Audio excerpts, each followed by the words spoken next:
حضرت امام حسن سے آ کے وظیفہ پوچھا، اس شخص نے کہا حضور اولاد کوئی نہیں تو وظیفہ بتائیں، تو آپ نے فرمایا استغفار پڑھا کر۔ کیا کر؟ اس نے کہا ٹھیک ہے۔ تو حضور پھر میں دوبارہ کب آؤں؟ تو امام حسن کہنے لگے بے اولاد ہے نا تو، استغفار کا وظیفہ بتایا نا؟ کہا ہاں۔ فرمانے لگے اب اس وقت آنا جب اللہ تجھے 10 بیٹے عطا کرے گا۔ کتنے؟ 2 4 نہیں، 10 ہی کہہ دیے۔ تو حضرت امیر معاویہ رضی اللہ تعالیٰ دیکھا، کہنے لگے حسن اتنا بڑا دعویٰ؟ آپ فرمانے لگے میں نے کہہ دیا نا تو اللہ فضل کرے گا۔ ہاں ہاں اللہ خیر کرے گا، خیر ہو جائے گی۔ وہ شخص کئی سالوں کے بعد آیا، کئی سالوں کے بعد، تو حضرت امیر معاویہ کو بھی ساتھ لایا، کہنے لگا حضور اللہ کے فضل سے اللہ نے 10 بیٹے عطا فرمائے، پورے 10 ہی اللہ نے دیے۔ تو حضرت امیر معاویہ کہنے لگے جناب بات تو آپ کی سچی ہو گئی، پر مجھے بھی بتائیے وظیفہ کہاں سے لیا؟ فرمانے لگے قرآن پاک سے، سورہ نوح کی 10 11 12 آیت پڑھو۔ اللہ فرماتے ہیں تم استغفار پڑھو، میں تمہاری بیٹوں سے بھی مدد کروں گا، مالوں سے بھی مدد کروں گا۔ تو میں نے استغفار بتائی تھی اور قرآن میرے اللہ کا ہے، رب کا وعدہ جھوٹا ہو سکتا؟ فرمایا 10 بیٹے ملنے تھے، میں نے کہہ جو دیا تھا۔ اور میرے بھائیوں یاد رکھیں استغفار اللہ کی رحمت نازل کرتا۔ نبی کریم علیہ السلام نے فرمایا میں دن میں 100 مرتبہ استغفار کرتا، دن میں۔ توبہ والا کہتا ہے کہ میں بھول گیا تھا مجھے معافی مل جائے، اور خشیت والا کہتا ہے میرا یار ناراض نہ ہو جائے، وہ استغفار ہی کرتا رہتا ہے، وہ معافی ماں۔ حضرت رومی نے مثال دی ہے، فرماتے ایک عورت تھی تو بھیک مانگا کرتی تھی، ایک دن بادشاہ کے دروازے پہ بھیک مانگنے گئی تو بادشاہ کو پسند آ گئی، اس نے نکاح کر لیا۔ 20 کنیزائیں اس بی بی کے پاس تھی خدمت کرنے کے لیے، روٹی دینے کے لیے، کپڑا دینے کے لیے، لیکن وہ ہر وقت روتی رہتی تھی، ہر وقت روتی۔ ایک سمجھدار کنیز کہنے لگی کہ ملکہ اب تیرا درجہ بہت بڑا ہے، تو ہر وقت روتی رہتی ہے، معافی ہی مانگتی رہتی ہے ہر وقت، کون سی ایسی نعمت ہے جو تیرے پاس نہیں؟ تو وہ کہنے لگی اس لیے تو روتی ہوں۔ کیا مانا؟ کہنے لگی اس لیے روتی ہوں کہ میں اس قابل نہیں تھی جو مجھے مل گیا، کہیں میرے سر کا سائیں ناراض نہ ہو جائے، وہ کہیں بگڑ نہ جائے، مجھے پتا ہے کہ میں کیا تھی اور مجھے کہاں تک پہنچا دیا، میں روتی اس لیے ہوں کہ کبھی کہیں وہ ناراض۔ حضرت عمر اس لیے روتے تھے کہ کہیں مصطفیٰ ناراض نہ ہو جائے، حضرت ابو بکر اس لیے تڑپتے تھے کہ کہیں اللہ کا فضل روٹھ نہ جائے۔ یہ جو مولا علی اپنے کمرے میں بیٹھ کے زور زور سے استغفار پڑھتے تو اس لیے نہیں کہ بڑے پاپ تھے جن کی معاذ اللہ معافی مانگتے تھے، اس لیے کہ رب رسول کہیں ناراض نہ ہو۔ تو یاد رکھیں استغفار کئی چیزوں پہ استغفار ہوتا ہے، کئی چیزوں پہ، اور استغفار کا نفع ملتا ہے۔ کیا نفع ملتا ہے؟ وہ سورہ نوح کی آیت نمبر 10 11 اور 12 میں اللہ نے بیان فرمایا کہ استغفار صرف گناہ سے معافی چاہنے کا نام نہیں بلکہ استغفار کا تمہیں فائدہ ملے گا۔ کیا؟ رب فرماتے ہیں فَقُلْتُ اسْتَغْفِرُوا رَبَّكُمْ۔ جب حضرت نوح کی قوم قحط کا شکار ہو گئی، آزمائشیں آ گئیں، تو آ کے حضرت نوح سے کہنے لگے اب ہم کیا کریں؟ تو کیا کہا حضرت نوح نے؟ فرمایا فَقُلْتُ اسْتَغْفِرُوا رَبَّكُمْ، آپ نے فرمایا اپنے رب سے استغفار کرو، اپنے رب سے۔ انہوں نے قحط کی بات کی، انہوں نے کہا کہ کھیتیاں اجڑ گئی ہیں، بارش نہیں ہو رہی، قحط کی بات کی۔ آپ نے کیا کہا؟ استغفار کرو، کیوں کہ انہو کان غفارا، بے شک اللہ بڑا ہی بخشنے والا۔ وہ کیا کرے گا؟ یرسل السماء علیکم مدرارا، وہ تم پر موسلا دار بارش برسائے گا۔ جب تم استغفار کرو گے تو اللہ موسلا دار بارش برسائے گا، وَيُمْدِدْكُمْ، اور وہ تمہاری مدد کرے گا۔ استغفار کرنے والے کی اللہ کیسے مدد کرے گا؟ بِأَمْوَالٍ وَبَنِينَ، تمہیں مال بھی عطا کرے گا اور بیٹے بھی عطا کرے گا، بارش بھی دے گا استغفار کرنے والے کو، اور مال اور اولاد سے اس کی مدد بھی کرے گا۔ وَيَجْعَلْ لَكُمْ جَنَّةٍ وَيَجْعَلْ لَكُمْ أَنْهَارًا، اللہ تمہیں جنت بھی عطا کرے گا اور تمہیں نہریں بھی عطا فرمائے گا، تمہارے لیے جنت بھی بنائے گا، انہار بھی بنائے گا۔ توبہ کا، استغفار کا تمہیں یہ فائدہ ملے گا۔ نبی پاک صلی اللہ تعالی وسلم فرماتے ہیں ایک شخص تھا بنی اسرائیل میں، بڑا مالدار تھا، تو پھر اس پہ غربت آ گئی۔ جب غربت آئی تو رو پڑا، کہنے لگا اے اللہ میں غریب ہو گیا ہوں، میری مدد فرما، میں نے بڑی نافرمانی کی ہے تیری۔ مالدار جب تھا تو بڑی موج کا، یا اللہ میں نے بڑی اب نہیں کروں گا۔ مجھے اس غربت سے نکال. تو اللہ نے فرشتوں سے کہا کہ دے دو جو مانگتا ہے. تو فرشتے کہنے لگے یا اللہ یہ توبہ کر کے نہیں آیا, ڈر کے نہیں آیا, یہ تو الجھ گیا تب آیا ہے. یہ تجھ سے ڈر کے ہوتا ہے نا ایسے کہ لوگ اللہ سے نہیں ڈرتے جتنا غربتوں سے معاذ اللہ ڈرتے ہیں. یا اللہ یہ تو وہ الجھ گیا تب آیا. تو اللہ نے فرمایا پتہ مجھے بھی ہے لیکن آ تو گیا ہے نا, چلو دے دو. تو کہا یا اللہ اگر دے دیا تو دوبارہ نہیں آئے گا. فرمایا اس کا بھی مجھے پتا ہے, تم دے دو. اسے دے دیا. جب دولت مل گئی نا تو کہنے لگا اوہو وہ تو میں نے اس طریقہ سے ہی استعمال کیا اس لیے کامیاب ہو گیا. پھر کچھ وقت گزرا تو پھر الجھ گیا, پھر قرضے چڑھ گئے, پھر سارے علاج کر. کہنے لگا یا اللہ اب نہیں کرتا, اب معاف کر دے. 70 دفعہ توبہ کی اور 70 دفعہ توڑی. حبیب کریم فرماتے ایک دن بستر پہ تھا, آسانی تھی, 70 دفعہ فرشتوں نے کہا یا اللہ یہ جھوٹا ہے, جھوٹ بولتا ہے, یہ تو غربت ہے, یہ تو تیری بارگاہ میں آیا ورنہ کبھی نہ آتا. بیمار ہوا ہے تو آیا, اس کا تو بچہ بیمار ہوا ہے تو آیا ورنہ کبھی نہ آتا. 70 دفعہ توبہ توڑی. ایک دن رات کو بستر پہ لیٹا تھا, دولتیں بھی تھیں, آسانیاں بھی تھیں. دل میں خیال آیا میں کتنا جھوٹا ہوں, جب الجھ جاتا ہوں تو اس کے دروازے پہ جاتا ہوں اور وہ کتنا کریم ہے, مجھے خالی نہیں لوٹاتا. تڑپ اٹھا, آنسو نکل گئے, اٹھ کے مصلے پہ کھڑا ہوا تو رب کریم نے فرشتوں سے فرمایا کھول کے دیکھو دروازے, آج یہ غربت کی وجہ سے نہیں آیا, آج میرا بن کے آیا ہے. تو یا اللہ پہلے تو دولت دیتا تھا, آج کیا دے گا؟ تو محبوب فرماتے اللہ فرماتے ہم نے اسے بغیر حساب کتاب جنت عطا کرو. استغفار کریں, اس کے حضور حاضری دیں.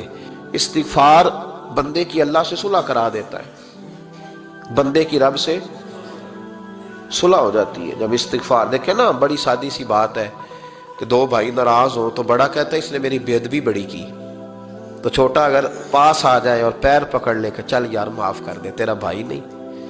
پتہ کیا ہوتا ہے, صرف معافی نہیں ملتی, ہاں صرف معافی نہیں. چھوٹے نے بے ادبی کر دی, بڑے کو تکلیف ہوئی, بات جب آگے بڑھی نا تو بڑے نے شکوہ کیا. جب لوگوں نے چھوٹے کو سمجھایا تو چھوٹا جب معافی مانگتا, ادھر دیکھو میری طرف, جب چھوٹا معافی مانگتا ہے نا اٹھ کے جاتا ہے اور بڑے کے پیر پکڑتا ہے تو نرا معاف نہیں کرتا, بڑا رو بھی پڑتا ہے, بڑا رو بھی پڑتا ہے. اور وہ کہتا ہے کہ وہ میں اور تم اماں کے پاس اکٹھے بیٹھتے, ایک باپ کی موٹر سائیکل پہ اکٹھے بیٹھتے, تو تیرا اور میرا رشتہ یار تو نے یہ کیوں. وہ جو آنسو نکلتے ہیں نا وہ درد ہوتا ہے, وہ کیف ہوتا ہے, وہ سوز ہوتا ہے, وہ لذت ہوتی ہے, وہ پیار ہوتا ہے. رب کہتا ہے تو معافی مانگ, انہو کان غفارا, تو معافی مانگ, میں تجھے معاف بھی کروں گا, تیرے اوپر رحمت بھی فرماؤں گا, تیرے اوپر کرم نوازی بھی کروں گا, تجھے نواز دوں گا, تجھے عطا کروں گا. حضرت موسیٰ کلیم اللہ علیہ السلام کا زمانہ مبارکہ تھا, قحط پڑ گیا, بارش نہیں ہوتی. ہم لوگ نا اب تو خیر ہمارے پاکستان میں تو ٹیبل ٹاک ہوتی ہے, ٹاک شو ہوتے ہیں. ہمارے ہاں تو پتہ کیا جاتا ہے کہ بارش ہو کیوں نہیں رہی, پھر اس پہ یہ ہوتا ہے کہ دھواں بڑا چڑھ گیا ہے, حالات بڑے خراب ہیں, فلاں ایسے ہو گیا, قحط کا. ہم تو اسباب تلاش کرتے رہتے ہیں نا جی, فوگ بہت زیادہ ہے, فلاں چیز ایسے ہے, فلاں چیز ایسے, ہم تو یہ تلاش کرتے رہتے ہیں.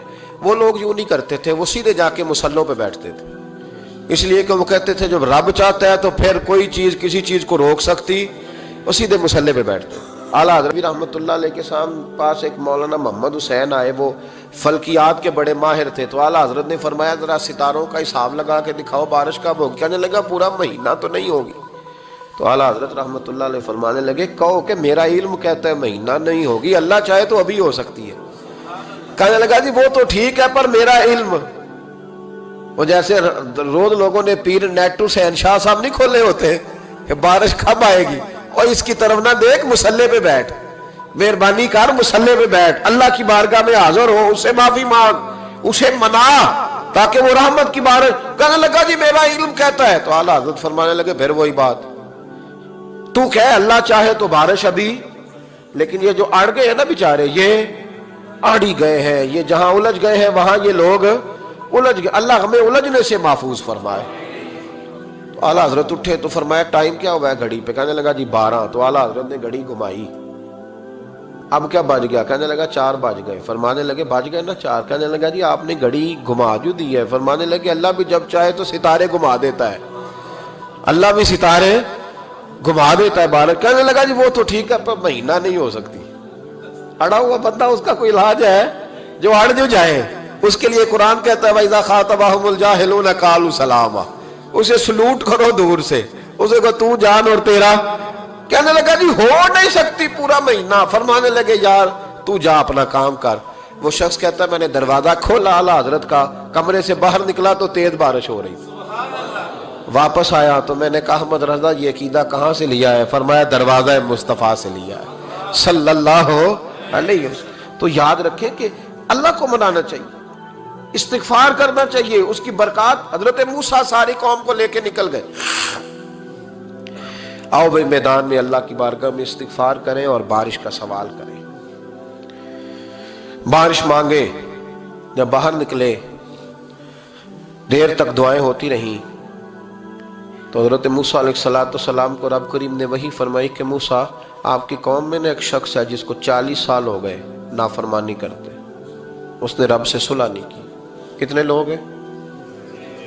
ایک، اور 40 سال سے وہ نافرمان ہے، اس کو مجمع سے نکال دو بارش ہو جائے گی۔ اگر ایک گناہگار کی وجہ سے بارش رک جاتی ہے اور جہاں دروازے کھلے ہوئے ہوں، جہاں تنہائیاں خوفناک ہوں، اور جہاں تباہی اتری ہوئی ہو، اور جہاں لوگ کروڑوں روپیہ مال ہڑپ کر گئے ہوں، اور جہاں علماء کو ہاتھ کڑیاں لگا کے ٹھنڈی زمینوں پہ لٹا دیا جائے اور قوم کہہ رہی ہو اچھا ہوا اچھا ہوا، اور لوگ پھبتیاں اڑا رہے ہوں، مذاق کر رہے ہوں، تو پھر اس قوم پہ کس طرح کر کے فضل الہی۔ اور یہ مولوی کا معاملہ نہیں، یہ تو ممبر رسول کا معاملہ ہے۔ میرے مصطفیٰ نے یہ نہیں کہا پیر میرا وارث ہے، حضور نے فرمایا عالم میرے دین کے وارث ہے۔ ہاں حضور نے فرمایا جس نے عالم کے چہرے کا دیدار کیا سمجھے میں نے اپنے نبی کی زیارت کی ہے۔ لیکن یہاں تو خیر یہ عنوان نہیں، ورنہ میں اس پر جاتا۔ ہائے، تو کہا ایک بندہ ہے 40 سال سے اللہ کی نافرمانی کر رہا ہے، وہ اگر نکل جائے تو بارش ہو جائے گی۔ حضرت موسیٰ نے اعلان کر دیا بھی ایک شخص ہے، وہ اگر نکل جائے تو بارش ہو جائے گی۔ پتہ تو ہوتا ہے نا سب کو، مجھے بھی پتہ ہے کہ میں اندر سے کیسا ہوں، اور آپ کو بھی خبر تو ہوتی ہے نا جی۔ جب بات ہو رہی ہوتی ہے تو پھر پتہ تو چلتا ہے نا کہ بات کہاں جا کے سیٹ ہو رہی ہے، پتہ چلتا ہے نا۔ اسے بھی چل گیا پتہ، اب اندر ہی اندر رونے لگا۔ اور دیکھو امام رازی اور امام غزالی دونوں نے لکھا ہے کہ اس درد سے رویا، اس درد سے کہ ادھر والے کو بھی پتہ نہ چل جائے، مجمع کے اندر کھڑا ہے اور ادھر والے کو بھی استغفار، دیکھو ادھر والے کو پتہ نہ چل جائے اور ادھر والے کو بھی کہیں ہجوم میں غم میں بھی توہین نے ضبط غم نہ ہوئی۔ ہم اس احتیاط سے روئے کہ آنکھ نم نہ ہوئی، ہجوم میں غم میں بھی توہین نے ضبط غم نہ ہوئی۔ ہم اس احتیاط سے روئے کہ آنکھ نم نہ ہوئی، روئے بھی پر کسی کو آنسو نہیں دیکھنے دیے۔ اب اس درد سے کہتا ہے اللہ تو معاف کرنے والا ہے نا، تو معاف کرتا ہے، پردہ پوشی کرتا ہے، اور مالک اگر لوگوں کو پتہ چل گیا تو میرے تو بچوں کا بھی جینا حرام کر دے گا، یا اللہ میری تو آنے والی نسل بھی تڑپ کے وقت گزارے گی۔ مالک تو معاف کر دیا کرتا ہے، لوگ نہیں معاف کرتے، اے اللہ یہ میری خوبیاں بھول جائیں گے، میری خامیوں پر بات، مالک میں یہ ذلت نہیں برداشت کر سکتا، فضل فرما۔ حضرت موسیٰ نے دوبارہ اعلان کیا نکلتے ہو کہ نہیں نکلتے؟ پھر تڑپا خداوندا مجھے بے آبرو نہ کر، یہ ذلت اور رسوائیاں یہ نہیں برداشت ہوتی، اللہ درگزر۔ حضرت موسیٰ نے تیسرا اعلان کیا نکلتا ہے یا میں پھر اس کا نام لوں، اللہ سے پوچھ کے نام لوں اس کا، بتاؤ کون ہے؟ اب تو تڑپ گیا، کہنے لگا مالک میں تیری بارگاہ میں استغفار کرتا ہوں، آئندہ نہیں کرتا، آئندہ نہیں کرتا۔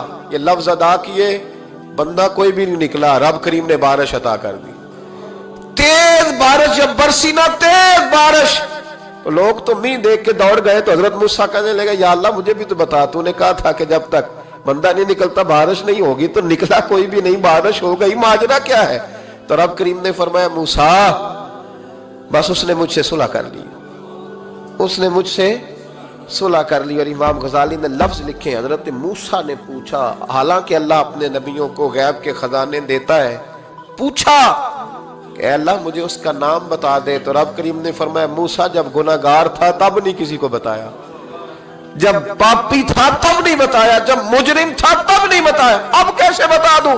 فرمایا اس کی میری صلح ہو گئی ہے، اور فرمایا جو بارش نہیں نہ ہو رہی تھی وہ بھی اس کی وجہ سے نہیں ہو رہی تھی، اب جو ہوئی ہے نا تو یہ بھی اسی کی وجہ سے ہوئی ہے. یہ بارش اب جو ہوئی ہے تو یہ بھی یہ اس گناہگار کے سبب سے.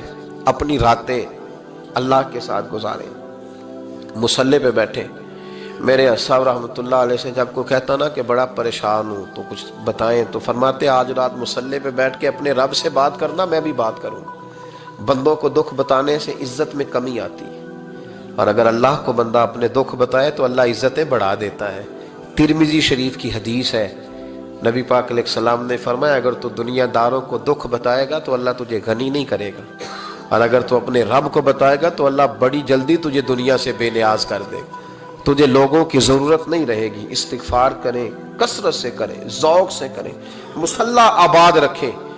ہر شے دیکھو نا، جس طرح کھانے کی میز آباد رہتی ہے، بستر آباد رہتا ہے، ہمارے دیگر معاملات، اگر مصلی نہ آباد رہے تو روح بے چین رہتی ہے، طبیعت بے قرار رہتی ہے. انسان میں نے دیکھا ہے بڑے بڑے سمجھدار لوگ پاگلوں جیسی زندگی گزار رہے ہیں، بولتے جا رہے ہیں، بولتے جا رہے ہیں، بولتے جا رہے ہیں، ایسے کسی کو کوئی خبر کہ 6 فون اٹھائے ہوئے ہیں، ایسے جیسے ڈسٹرب ہو گئے مینٹلی طور پر. وجہ کیا ہے کہ ان سے جان نہیں چھڑاتے. کبھی سارے موبائل بند کر کے نا، سارے بچے ہر چیز سائیڈ پہ کر کے مصلی پہ بھی آنا چاہیے.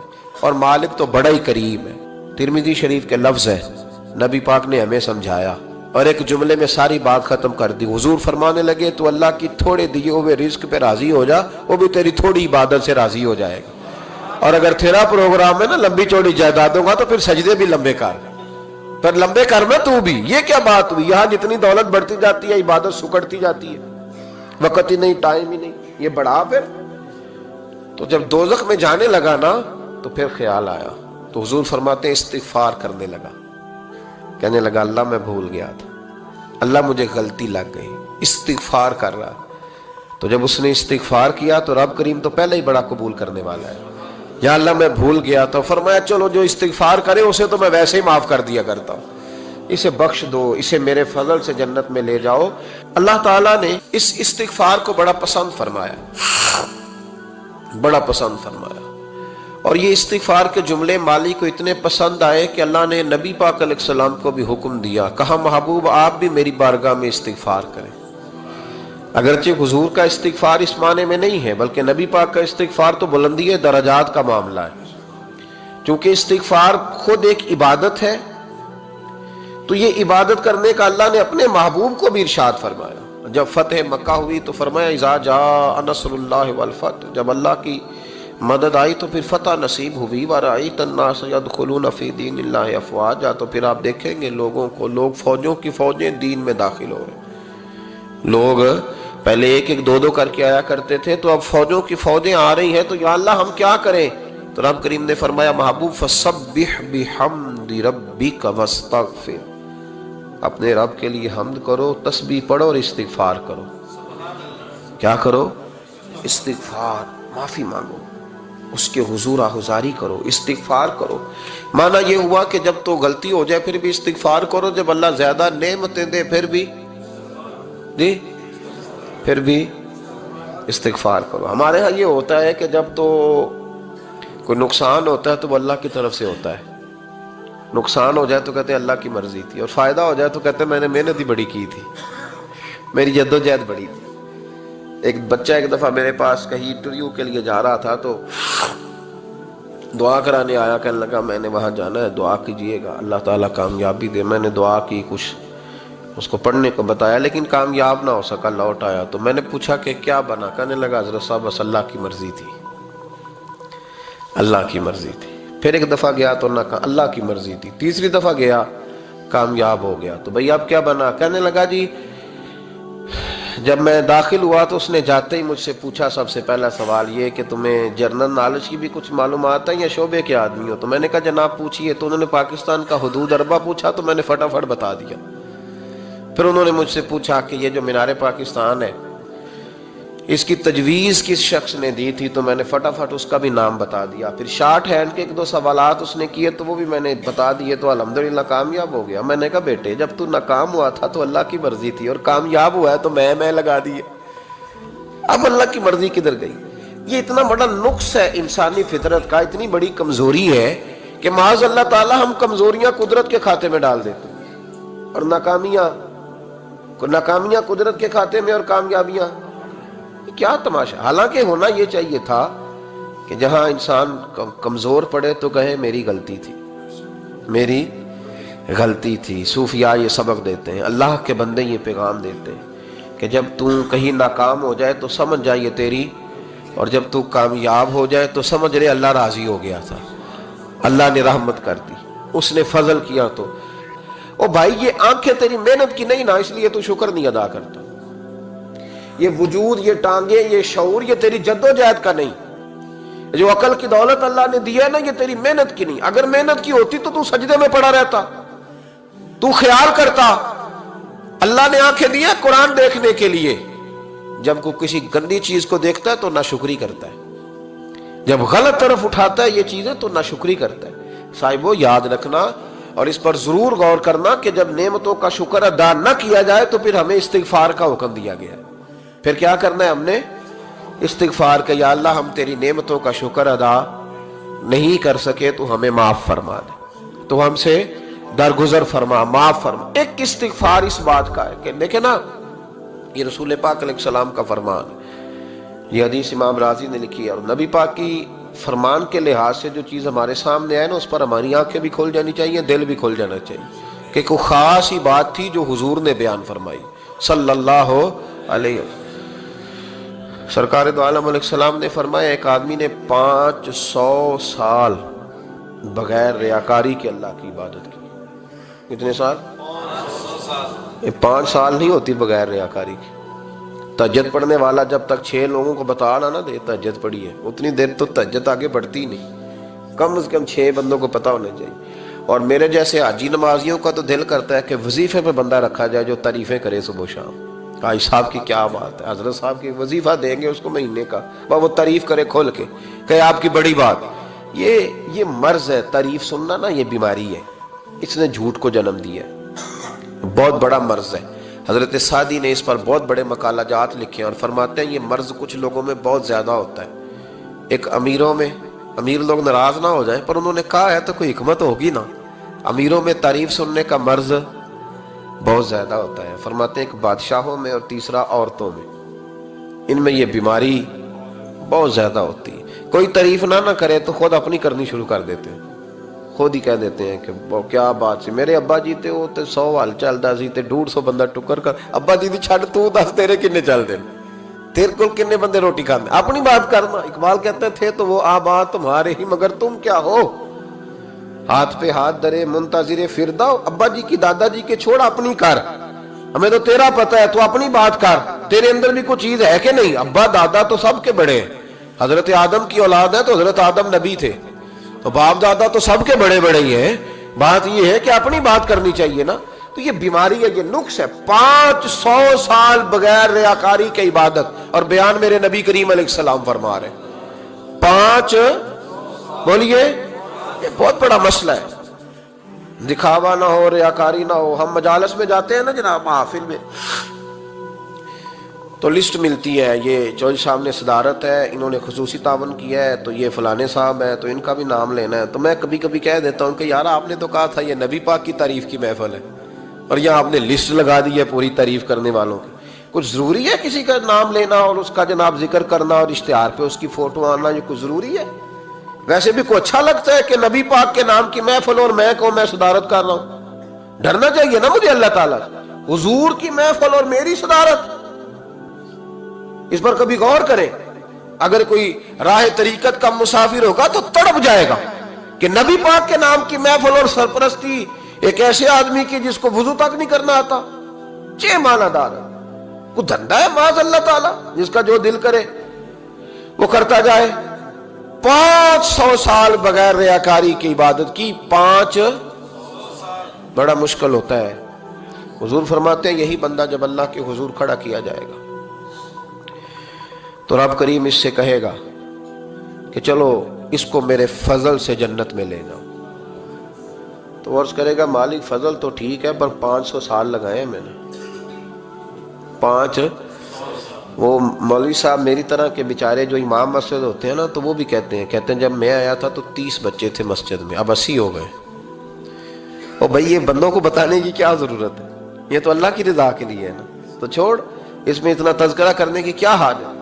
500 سال جس نے لگائے، بول پڑا یا اللہ 500 سال لگائے اور تو کہتا ہے کہ اس کو میرے فضل سے لے جاؤ، تو رب کریم نے فرمایا چلو کوئی نہیں، پھر انصاف کر لیتے ہیں، الٹی آنکھ کی روشنی نکال کے ترازو کے ایک پلڑے میں رکھو اور 500 سال کی بغیر ریاکاری کی عبادت دوسرے پلڑے میں رکھو۔ کبھی اس مریض سے پوچھنا جس کو ڈاکٹر کہہ دیتا ہے کہ تیری آنکھ کا علاج نہیں ہو سکتا، بے بس ہوتے ہیں ڈاکٹر، جواب دے جاتا ہے شعور۔ پوچھ کبھی اس شخص سے کو کہتے ہیں بس جناب اب آپ اپنی آنکھیں موجود ہونے کے باوجود آپ دیکھ نہیں سکتے، اتنی موٹی آنکھ لگی ہوئی ہے، لیکن روشنی اللہ چاہے تو دیتا ہے، نہ چاہے تو نہیں دیتا۔ ایک آنکھ کی روشنی ایک پلڑے میں رکھ لو اور دوسرے میں 500 سال کی عبادت رکھ دی، اللہ اکبر۔ تو رب کریم نے فرمایا اب تولو، جب تولی تو وہ عبادت تھوڑی تھی اور ایک نعمت زیادہ تھی۔ اللہ نے فرمایا یہ تو بھائی اس کو تو 500 سال دیے تھے، یہ تو ایک نعمت کا شکر نہیں ادا کر سکا، پکڑو اس کو دوزخ میں ڈالو۔ یہ کر کے کیا آیا ہے؟ پکڑو جہنم میں ڈالو اس کو۔ جس طرح سارا کچھ چھوڑ چھاڑ کے لوگ کہتے نہیں کہ ایک مہینہ میں نے کسی سیاحتی مقام پہ رہنا ہے، میں نے اب کسی ٹھنڈے علاقے میں چلے جانا ہے، برف باری دیکھنی ہے، سیر کرنی ہے، 10 دن کی چھٹیاں وہاں گزارنی ہے، چلو 7 چھٹیاں وہاں گزار لو، 3 دن اپنے اللہ کے ساتھ گزارو، روزے رکھو، دن کو رات کو قرآن شریف پڑھو، تلاوت، کچھ وقت دو اللہ کے ساتھ حضور پر درود و سلام بھیجنے کے لیے، نبی پاک کی نعت کے لیے، اذکار کے لیے، بزرگوں کے لیے، پھر دیکھنا اللہ روح کو کتنا سکون دیتا ہے۔ آخر دعوانا ان الحمدللہ رب العالمین۔ بڑے بڑے دعوے کامیابی کے کرنے والے لوگ گھاٹے اور خسارے میں ہیں، یا اللہ سارے ہی؟ فرمایا نہیں، جن میں 4 چیزیں پائی جائیں وہ کامیاب لوگ ہیں۔ کون سی 4 چیزیں؟ فرمایا الا الذین آمنوا، مگر وہ لوگ جو ایمان لے آئے، وعملوا الصالحات، انہوں نے نیک اعمال کیے۔ پھر نیک اعمال کر کے چپ نہیں کر گئے، انہوں نے کہا ٹھیک ہے میں نماز پڑھتا ہوں، روزہ رکھتا ہوں، عبادت کرتا ہوں، بس کافی ہے، یہاں خاموش نہیں ہوئے، بلکہ جو حق بات تھی اس کا انہوں نے ابلاغ کیا۔ وَتَوَاصَوْا بِالْحَقِّ، پھر انہوں نے حق بات کے لیے علم اٹھا لیا، ایک دوسرے کو صرف سچ کی نصیحت کی، گروہ پرست نہیں بنے، پارٹی پرست نہیں بنے، قبیلہ پرست نہیں بنے، حق پرست بنے۔ وَتَوَاصَوْا بِالْحَقِّ، حق دیکھا تو اس کی سپورٹ کی، باطل نظر آیا تو مذمت کی، ایمان لائے، اعمال صالحہ اختیار کیے، سچی بات کی، حق کا ساتھ دیا۔ پھر اس رستے میں مشکلات آتی ہیں، جب آپ تیز دوڑتے ہیں تو ہوا بھی سامنے سے تیز پڑتی ہے، جب آپ بڑے ہوتے ہیں تو ذمہ داریاں بھی بڑی ہوتی ہیں، پھر آپ کو آزمائشیں آتی ہیں۔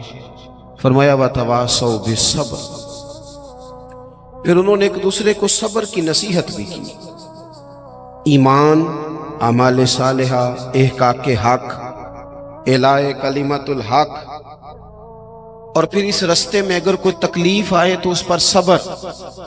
4 چیزیں زندگی میں اختیار کریں۔ سب سے پہلے تو جو تقاضے ہیں ایمان کے، ان کو اچھی طرح سمجھیں۔ ہم اللہ کے ماننے والے ہیں، ہم نے ڈرنا بھی صرف اللہ سے ہے، ہم نے کسی سیاست کر کے، کوئی تدبیر کر کے، کوئی چالاکی کر کے آگے نہیں جانا، اللہ کی ذات پر بھروسہ رکھنا ہے۔ کچھ دیر سے کامیابی ہو جائے گی لیکن کوئی چور رستہ نہیں اختیار کرنا، یہ امت کے لیے سبق ہے کتاب و سنت کا۔ ہم نے دنیا داروں پر، سیٹھوں پر، نوابوں پر، لوگوں کی جیبوں پر بھروسہ نہیں کرنا، اللہ کی ذات پر بھروسہ کرنا۔ توحید بندے کو مضبوط کر دیتی ہے، ایمان آدمی کو مضبوط کر دیتا ہے، انسان کچی پکی باتیں چھوڑ دیتا ہے۔ تقدیر کو ماننے والے لوگ یہ سمجھ جاتے ہیں کہ میرے حق میں جو بہتر ہوگا میرا رب ضرور عطا فرمائے گا، مضبوط ہو جاتا ہے بندہ۔ حضرت عبداللہ ابن عباس رضی اللہ تعالیٰ عنہ فرماتے ہیں، نبی پاک صلی اللہ تعالیٰ علیہ وسلم نے مجھ سے فرمایا کہ عبداللہ ایک بات یاد رکھنا، اگر ساری دنیا مل کے بھی تیرا کچھ بگاڑنا چاہے، اتنی دیر تک بگاڑ نہیں سکتی جب تک رب کی حکمت نہ ہو۔ اس سے مراد دنیا دار لوگ ہیں، مالدار، سیاستدان، وڈیرے، طاقتور، سارے مل کے بھی تیرا کچھ بگاڑنا چاہیں تو رب کی مشیت نہ ہو تو بگاڑ سکتے۔ اور حضور فرمانے لگے نوجوانوں یہ کچی کچی باتیں کرنی چھوڑ دو، سویرے کچھ کہنا، شام کچھ کہنا، دوپہر پروگرام بدل دینا، پتہ نہیں ہوگا کہ نہیں، ملے گا کہ نہیں، کچھ بن سکتا ہے کہ نہیں، یہ کمزور لوگ یوں کرتے ہیں۔ اقبال کہنے لگے سن اے تہذیب حاضر کے گرفتار، یہ غلامی سے بدتر ہے تیری بے یقینی۔ غلام نوکر کی کوئی زندگی نہیں ہوتی، لیکن جو بے یقین لوگ ہوتے ہیں نا، کچے پکے یقین والے، وہ غلاموں سے بھی برے ہوتے ہیں۔ حضور علیہ السلام نے فرمایا ساری دنیا مل کے تیرا کچھ بگاڑنا چاہے بگاڑ نہیں سکتی جب تک رب نہ چاہے، اور میرے کریم فرمانے لگے سارے مل کے بھی تیرا کچھ سنوارنا چاہیں تو سنوار نہیں سکتے جب تک رب کے فضل کا تقاضا نہ ہو۔ ایمان کی مضبوطی، یقین کامل، اس حسن کو اپنی زندگی میں پیدا کریں۔ جب مصلی پہ بیٹھیں گے، نماز پڑھیں گے، دعائیں اللہ سے مانگیں گے، اس کے نیک اور پارسا بندوں کا طریقہ یہی ہے۔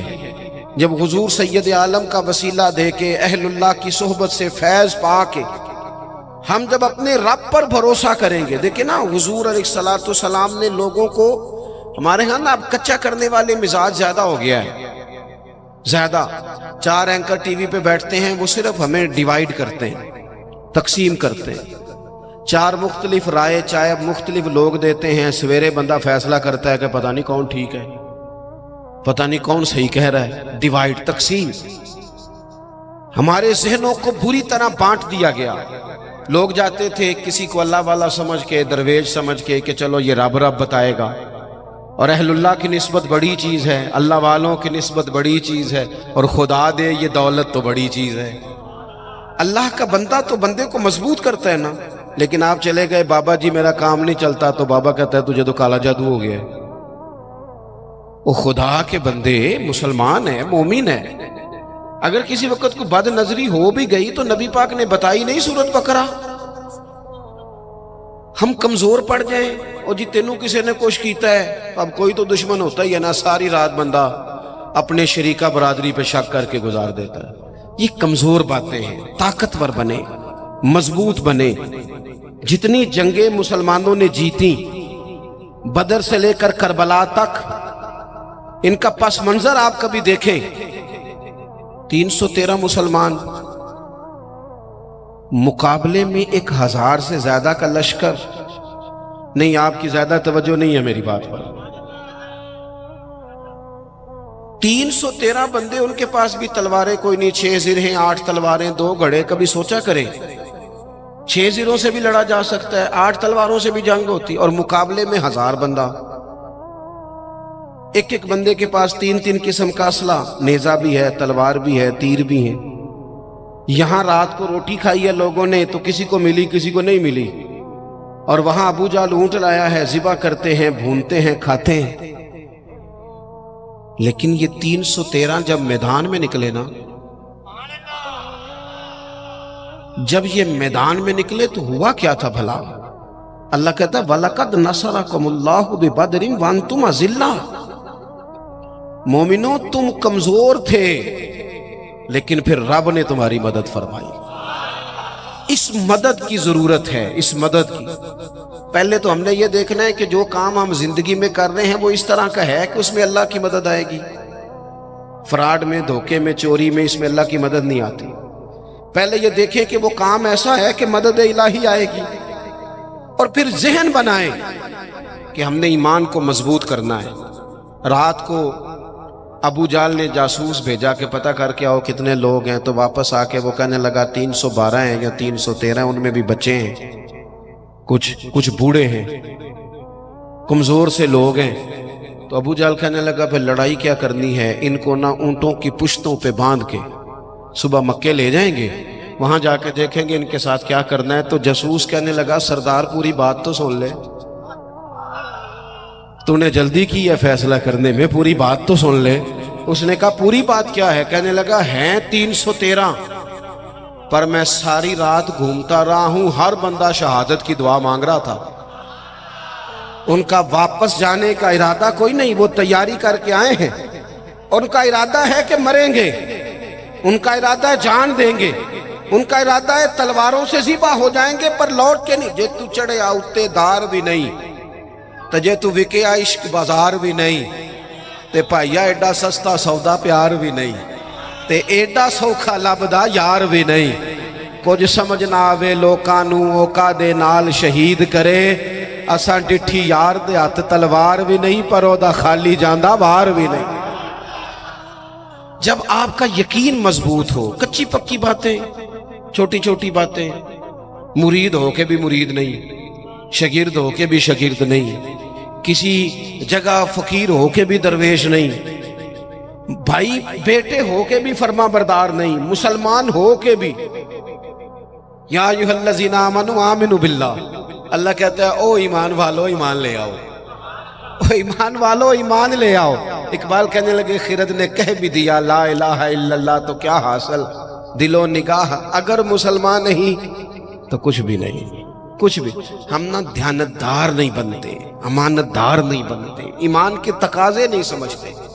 ویسے ہم ایماندار ہیں لیکن اگر 10 روپے کی بات ہو، اگر 10 کروڑ کی ہو تو پھر نہیں۔ میرے ایک پروفیسر صاحب دوست ہیں، وہ فرمانے لگے کہ ایک مہنگا جوتا نا بڑا مہنگا تھا تو اس کا ایک پاؤں کہیں گرا ہوا تھا ڈبے سے نکل کے، بالکل شاپر واپر چڑھا ہوا، تو بندے نے ڈھونڈنا شروع کر دیا کس کا جوتا ہے کس کا جوتا ہے کس کا، پورا ڈھونڈا اس نے۔ تھوڑا سا وہ آگے گیا تو اسے دوسرا پیر بھی مل گیا، پھر اس نے بندہ ڈھونڈنا بند کر دیا۔ یہ دیانتداری ہے۔ یہاں اس طرح کے ہم دیانتدار، ایسا نہیں ہوتا۔ خدا کے بندو، ایمان کے تقاضے، جو رزق تیرا ہے وہ کہیں اور جا کیسے سکتا ہے؟ جب تقسیم کرنے والی رب کی ذات ہے تو چھین کے کھانا چاہتا ہے۔ ایک بات آپ کو بتاؤں،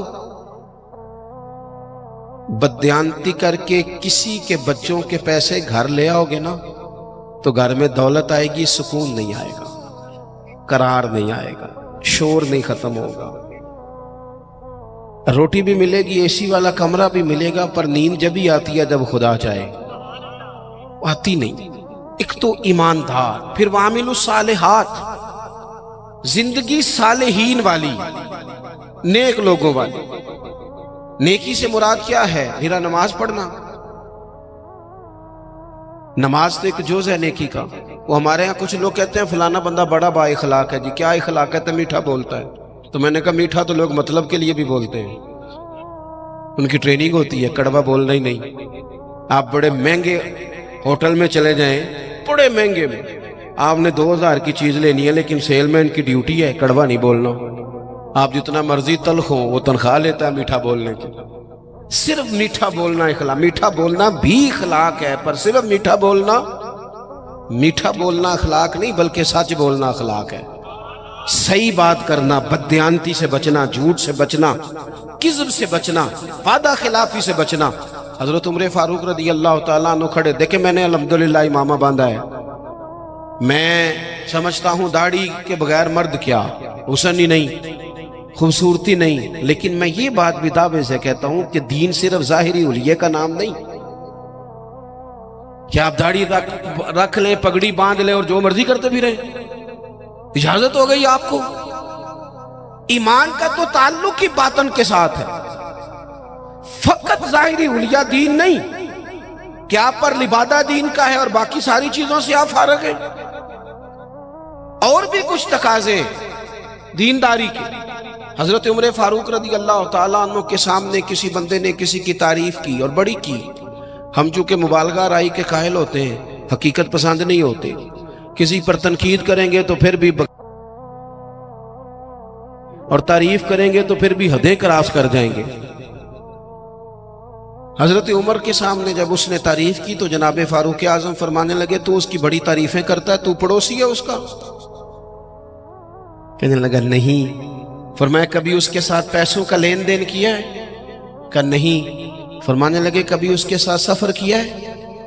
کہا حضور نہیں۔ تو فرمانے لگے اچھا تو نماز دیکھ کے تعریفیں کر رہا ہوں۔ فرمایا صرف نماز دیکھ کے تعریف نہ کر، دیکھ تو صحیح باطن کیسا ہے، اس کے اخلاقی رویے کس طرح کے ہیں۔ میں بڑی معذرت کے ساتھ، میرا خیال ہے جتنی داڑھی کی تبلیغ میں کرتا ہوں کم ہی کوئی کرتا ہوگا، لیکن میں نفرت نہیں کرتا اس شخص نے جس نے رکھی نہیں، اور میں کوئی تکبر نہیں کرتا کہ میں نے رکھی ہے۔ ہمیں نا بڑے اعتدال سے، میں جہاز میں بیٹھا تھا، ایک سفر کے لیے مجھے جانا تھا، تو میرے نا دل میں خیال آیا، پھر میں نے اپنے اس خیال سے توبہ کی۔ میرے دل میں خیال آیا، میرے موبائل میں قرآن شریف ہوتا ہے، کچھ کتابیں ہوتی ہیں، تو کبھی موقع ملے تو میں تلاوت شروع کر دیتا ہوں کہ چلو۔ تو میں تلاوت کر رہا تھا تو ڈھیر سارے لوگ میں نے دیکھا وہ کانوں میں لگائے ہیں، کوئی کچھ کر رہا ہے، کوئی کچھ کر رہا ہے، تو میرے دل میں خیال آیا کہ یار دیکھو نا، میں تلاوت کر رہا ہوں اور کتنے سارے لوگ ہیں تو ویلے بیٹھے ہیں، یہ بھی تو اللہ اللہ کر سکتے تھے نا۔ تو میرے سامنے سے ایک نوجوان گزرا، اسے چنگے تگڑے تگڑے پیچھے بال رکھے ہوئے اور چٹیا بھی بنائی ہوئی، ایسے چنگا نہیں کام۔ حضور نے لعنت فرمائی ہے اس مرد پر جو عورتوں جیسی صورت بنائے، اور اس عورت پر جو مردوں جیسی صورت بنائے، یہ ٹھیک نہیں۔ رب کریم نے جہاں آپ کو رکھا ہے آپ وہی اولیا اختیار کریں۔ جائز نہیں مرد عورتوں جیسے کپڑے پہنے، عورتیں مردوں جیسے کپڑے پہنے، یہ جائز نہیں۔ تو بہرحال اس نے نا وہ چٹیا شٹیا رکھی ہوئی اور اس کا سٹائل بڑا جناب جدید سا، بڑے تنگ سے اس کے کپڑے پہنے، تو بظاہر حلیہ بالکل اور تھا، اور کچھ فائلیں اس کے ہاتھ میں تھی۔ تو میری ساتھ والی سیٹ پہ وہ بیٹھا، پر اس نے تھوڑی دیر کے بعد اپنی فائلیں کھولی تو اندر سے سورہ یاسین نکالی، اور جب اس نے قرآن شریف پڑھنا شروع کیا تو آپ یقین کریں کہ مجھے اپنے پہ بڑا غصہ آیا۔ میں نے کہا تو کیا سمجھتا ہے، صرف تو ہی ہے رب کا قرآن پڑھ، یسبح للہ ما فی السماوات و ما فی الارض، زمین آسمان میں ہر وقت رب کی تسبیح پڑھی جاتی ہے، ہر وقت، اور درجنوں بیسیوں لوگ۔ تو اعمال صالحہ، آج صبح دن چڑھا تھا، اگر ہم نے قرآن شریف صبح سے نہیں پڑھا تو پڑھ کے سونا، تھوڑا ہی صحیح پر حضور پہ درود پڑھ کے سونا۔ میرے نبی پاک کا دل کرتا ہے امت ایک دوسرے کے جنازے بھی پڑھیں، حضور کا دل کرتا ہے کہ لوگ لوگوں کی مدد بھی کریں، کسی غریب سے پیار بھی کریں، کسی کو اچھا پیغام بھی دیں، جو خیر ہو سکے۔ وَعَمِلُوا الصَّالِحَاتِ، جہاں تک کسی کا بھلا اور کچھ نہیں نہ ہو سکتا۔ تو امام حسین گزر رہے تھے تو غریب چٹائیاں بچھائے بیٹھے تھے، لوگوں کو احساس کمتری سے نکال دینا یہ بھی بڑا کمال ہے، یہ بھی بڑی نیکی ہے۔ پجاروں والوں کے ساتھ تو فوٹو کھچواتے ہو، کبھی ریڑی والے کے ساتھ بھی کھچوایا کرو، ہو سکتا ہے پجاروں کرپشن کے پیسوں کی ہو، تو کرپشن والوں کے ساتھ فوٹو نہیں کھچانی چاہیے، محنت والے کے ساتھ کھچانی چاہیے جو مشقت کر کے کماتا ہے۔ میرے ایک محبت کرنے والوں میں سے ہمارے گاؤں کے ایک موچی ہیں، اب تو وہ شفٹ بھی ہو گئے، اب تو خیر رواج نہیں رہا جوتے گنڈوانے کا، تو میرے والد صاحب مجھے توڑے میں ڈال کے جوتے دیتے تھے، جا گنڈوا کے لا۔ یہ پرانے بزرگ آپ کو بتائیں گے، یہ 15-20 سال پرانی بات، لمبی چوڑی نہیں۔ وہ جوتے گنڈوانے جاتے تھے تو کبھی ان کو وہ کہتے نا 3 روپے ہو گئے جوتا گانٹھنے کے، تو 5 دے دیتے، کہتے چوکا اپنے 2 روپے میں کر کے کھانا۔ ہاں ہاں، یہ بڑا اصول ہے، اسے یاد رکھیں، کروں مدح اہل دول رضا، پڑے نا اس بلا میں میری بلا۔ ہمارے بڑے مسائل ہیں، بڑی مشکل میں ہم وقت گزارتے ہیں، ادارہ تعمیر ہو رہا ہے، بڑی مسئلے، پر میں ایک دن نکل رہا تھا مدرسے سے تو ایک صاحب مجھے آ گئے چابیاں ہلاتے ہلاتے، مجھے کہنے لگے وہ پیر صاحب وہ برات آئی تھی تو کھانا کھلایا تھا تو وہ کچھ چاول بچ گئے ہیں تو بڑی کوشش کیا تو اب وہ بچ گئے ہیں تو مدرسے منگا لے۔ میں کہ تو سانو کی سمجھنا ہے، تو روٹی تکی بھی نہیں ہونی جڑی اسی روز کھانے ہیں، حد ہو گئی ہے، وہ بچ گئے ہیں تو کوئی کھا نہیں رہا، تو ان طالب علموں کو کیا سمجھتا ہے؟ یہ وہ لوگ ہیں جو پہلے دن گھر سے نکلے تو رسول کریم نے فرمایا اللہ کے فرشتے ان کے پیروں کے نیچے پر بچھا دیتے ہیں، 3 ٹائم الگ اور نیا کھانا مدرسے میں پکاتے ہیں بچوں کو۔ سانو تخت ہزارے دی لوڑ کی ہے، نالے کی لگے شہر بمبول دے نال، اسی اپنی بال کے سیکنے ہاں، آہاں سانو کی لگے کسی ہور دے نال۔ میں کروں مدح اہل دول رضا، پڑے اس بلا میں میری بلا، میں گدا ہوں اپنے کریم کا۔ یہ میرا دین پارا نہ نہیں، اور گردن کو جھکا دیتا ہے خیرات کا پتھر، جہاں میں مانگنے والوں کے سر کبھی اونچے نہیں ہوتے۔ کبھی بھی کشکول طلب نہ پھیلائیں، اپنی زندگی خودداری سے جئیں۔ میں نہیں 2 روپے لینے جی، میں 3 روپے میرے بندے نے نہیں لینے نے۔ آپ یقین کریں میں نے کبھی کسی کے ساتھ فوٹو نہیں بنوائی، بزرگوں کے ساتھ ویسے نہیں بنواتا کہ ساتھ کھڑا ہونا بے ادبی ہے۔ اور چھوٹوں کے ساتھ ویسے موقع میسر نہیں آتا. میں نے کبھی اسپیشلی نہیں کہا فوٹو بنوانی ہے، لیکن وہ موچی جوتی گانٹنے والا اپنی دکان پہ بیٹھا ہے تو میں کہا چاچا جی ذرا اٹھ دیو تھوڑے نال تصویر کھچانی. کہنے لگے کیوں جی؟ میں نے تو کام پہ بیٹھا منہ بھی نہیں دھویا. تو میں نے کہا وہ اس لیے کہ آپ کی جو خود. اگر آپ کو ہماری ویڈیو اچھی لگی ہو تو ہمارے چینل اجمل سراج صاحب کو سبسکرائب اور لائک ضرور کریں. شکریہ.